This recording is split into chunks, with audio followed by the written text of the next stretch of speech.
Okay, Assalamualaikum dan selamat malam. So, malam ni bersama dengan Cikgu Farah, kita continue dengan kita punya sejarah. Okay, so sebelum ni Cikgu ajar 2.3. So, hari ni kita masuk 2.4 iaitu Pindaan Perlembagaan Persekutuan 1963 dengan 1965. So, yang ni Cikgu buat short form je. Pindaan Perlembagaan Persekutuan 1963 dengan 65.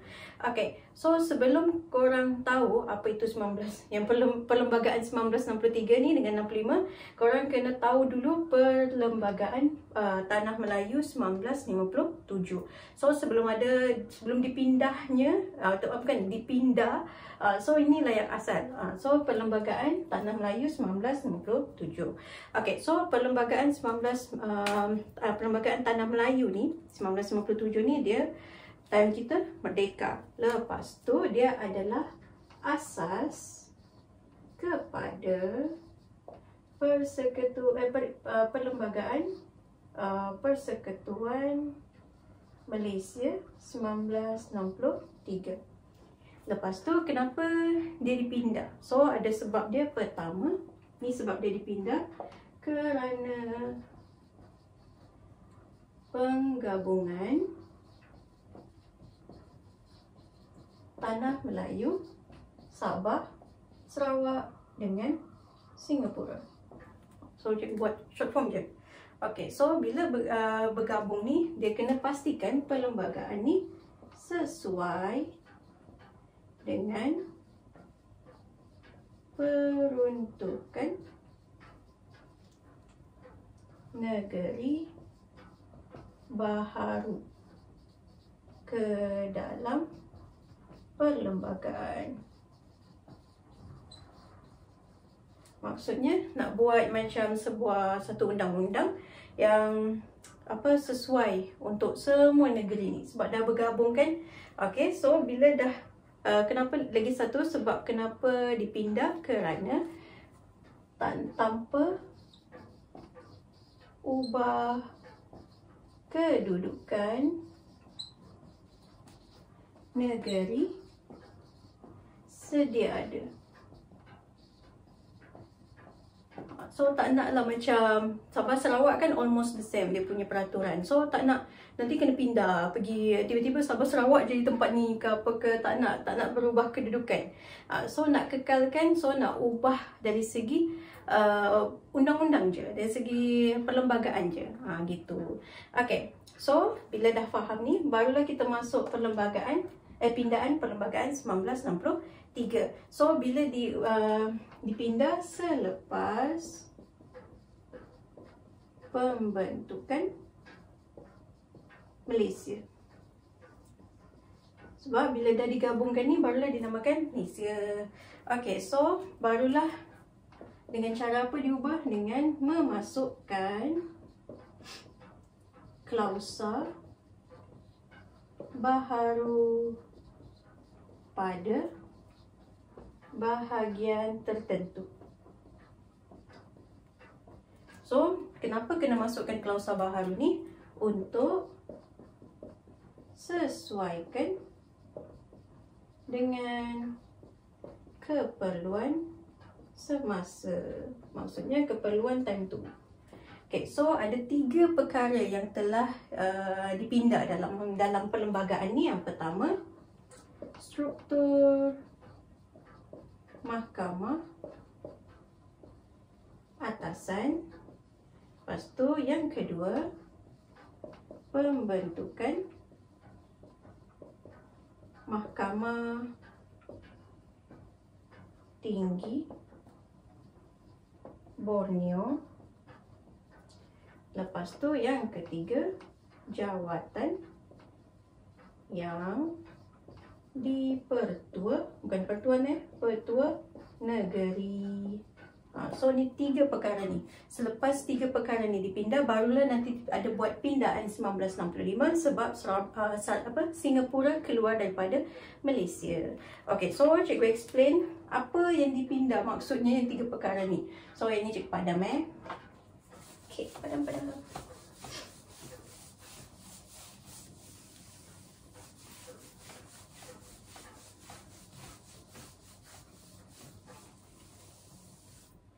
Okay, so 3 perkara yang dipindah tu. Pertama, yang struktur mahkamah atasan.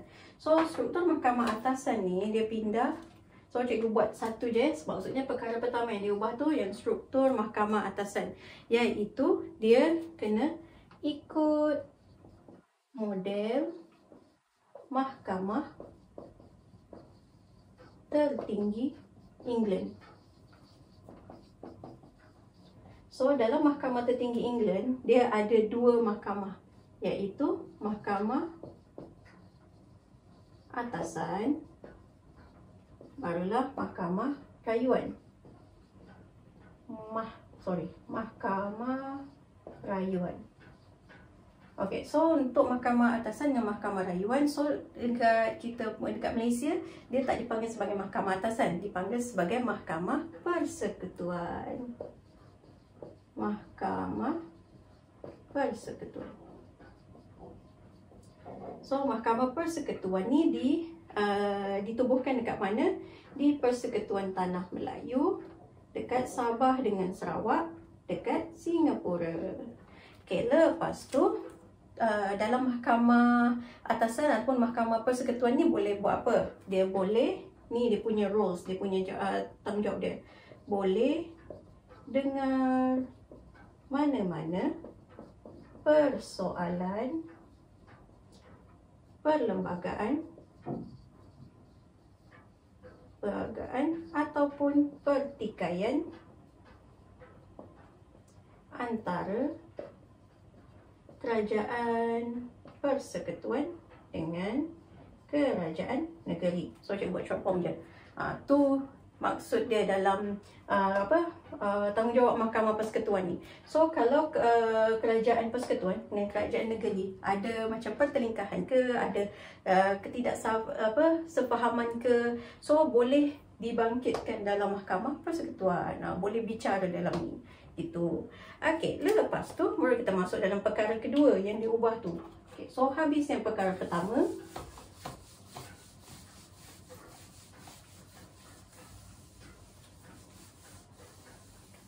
So, kita masuk yang perkara kedua, iaitu pembentukan Mahkamah Tinggi Borneo. So, ini dekat Sabah Sarawak pula. Okay, so pertama, dia memang dah kekalkan kedudukan Mahkamah Tinggi Malaya. So, sebelum ni dah ada Mahkamah Tinggi Malaya. Ini sejak perlembagaan 1957 tu lagi. So, dia tambah lagi satu, iaitu dia wujudkan Mahkamah Tinggi Borneo. So, Mahkamah Tinggi Borneo ni apa? Dia punya tanggungjawab untuk urus soal kehakiman Sarawak dan Sabah. Tujuan dia adalah untuk urus soal kehakiman dalam Sabah dengan Sarawak. Okay, so ada jawatan yang telah ditubuhkan pada tahun 1963 ni, iaitu jawatan Ketua Hakim Borneo. Okay, so dia berpusat dekat mana? Dekat Kuching, Sarawak. So, pada tahun 1994, jawatan ni telah diubah kepada Ketua Hakim Sarawak dan Sabah. Gitu. Okay, so siap perkara yang kedua. So, kita masuk perkara yang ketiga. Okay, so perkara yang ketiga yang dipindah adalah cikgu buat kat bawah ni je lah kot. Okay, so ni perkara ketiga. Okay, so perkara ketiga, jawatan yang dipertua negeri. So jawatan yang dipertua negeri ni, sebab Sabah dengan Sarawak tak ada sultan.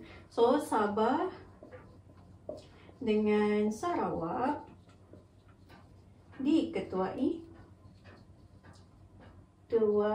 oleh yang dipertua negeri. So, yang dipertua negeri ni dilantik oleh YDP Agong, yang dipertuan Agong. So, apa roles yang dipertua negeri ni? Apa-apa tugasan yang dia lakukan mestilah ikut nasihat Majlis Tertinggi Sarawak dan Kabinet Negeri Sabah. Macam tu. So itu dia punya responsibilities. Okay, lepas tu kita masuk selepas pindaan Perlembagaan Persekutuan 1963, ada lagi pindaan yang dibuat iaitu pada 1965. Okay, so Cikgu Padang.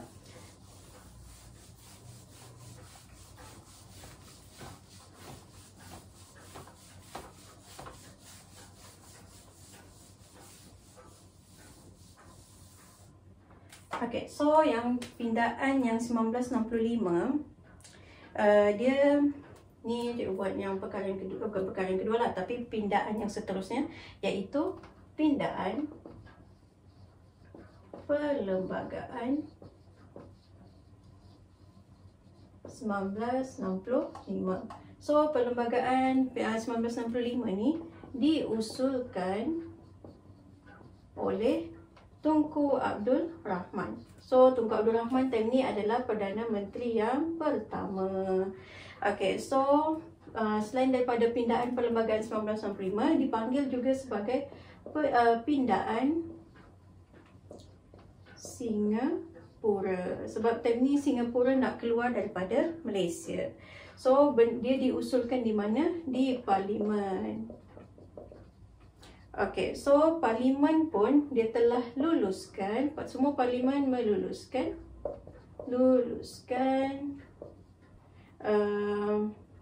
untuk bolehkan Singapura. So semua setuju Singapura keluar Malaysia. Okay, so dalam pindaan ni cakap sebarang perkara yang ada kaitan, yang berkaitan dengan Singapura dimansuhkan.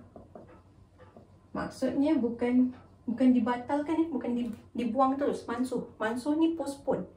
Macam tangguh lah, mansuh macam stop tu sekejap. Sebab itulah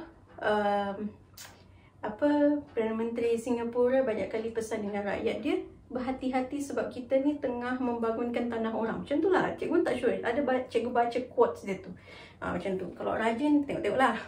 Okay, lepas tu jadi sebarang perkara yang berkaitan dengan apa sebarang perkaitan ni? Sebarang perkara. So dalam perlembagaan tu, apa-apa yang berkaitan dengan Singapura dimansuhkan. So antaranya adalah hal immigration, kewangan,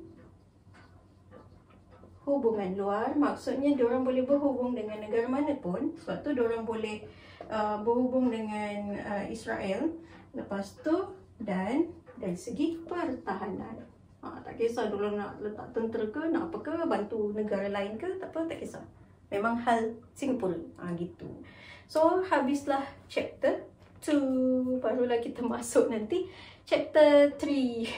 Okay, so hopefully apa yang cikgu explain ni membantu. Lepas tu jangan lupa like and subscribe. Kalau ada macam jangan lupa juga join YouTube live streaming cikgu Nisa, cikgu Jaya. Ada subjek sains, sejarah dengan maths. Kalau untuk online kelas Zoom pun still ada. Kalau berminat boleh WhatsApp cikgu.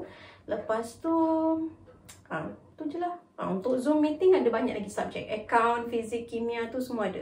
So apa-apa boleh je WhatsApp cikgu. Tanya je pun boleh, tak kisah. Okay, so that's all for today. Thank you. So good night. Bye. Stay safe.